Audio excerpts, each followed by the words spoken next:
On ne peut exiger des efforts constants de ceux à qui l'on ne donne rien. Encore une fois, le prix de l'électricité grimpe. Une hausse brutale, silencieusement décidée, mais bruyamment ressentie par des millions de foyers déjà étranglés par le coût de la vie. Au Togo, ce n'est pas tant le manque de ressources qui affame, mais la manière dont elles sont accaparées, redistribuées ou plutôt confisquées.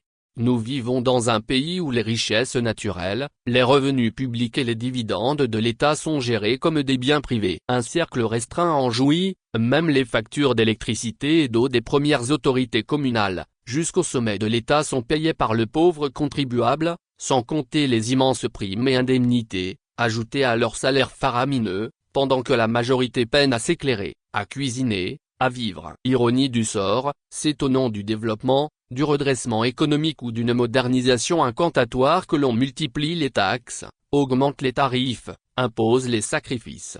Mais toujours au même. Comment ne pas s'interroger sur ce paradoxe? Après 20 années de pouvoir, Faure Gnassingbé parle toujours de lutte contre la corruption, alors que lui, ses ministres et ses proches ne sont soumis à aucune obligation de transparence. Ils refusent de déclarer leurs biens. Eux qui brandissent aujourd'hui une nouvelle constitution, prétendument socle du développement, sans jamais avoir respecté l'ancienne, notamment sur l'assainissement de la gestion publique qui les oblige à déclarer leurs biens.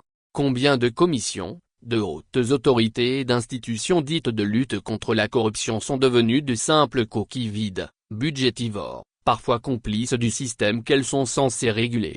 Il ne s'agit pas ici d'accuser, encore moins de critiquer pour le plaisir. Mais il est de notre devoir de dire la vérité. Une vérité brute, qui s'impose à l'évidence. Le fossé se creuse, l'amertume grandit. Le peuple n'en peut plus de cette gouvernance qui, sous prétexte de le servir, l'use et l'essor. Car on ne peut exiger des efforts constants de ceux à qui l'on ne donne rien. Quand l'État abdique ses responsabilités sociales, il pousse les citoyens dans une débrouillardise devenue un mode de survie. À force de faire saigner son propre peuple, on ne récolte pas toujours la révolte, mais souvent pire, une indifférence froide, une résignation silencieuse, un repli qui tue lentement l'espoir de tout vivre ensemble.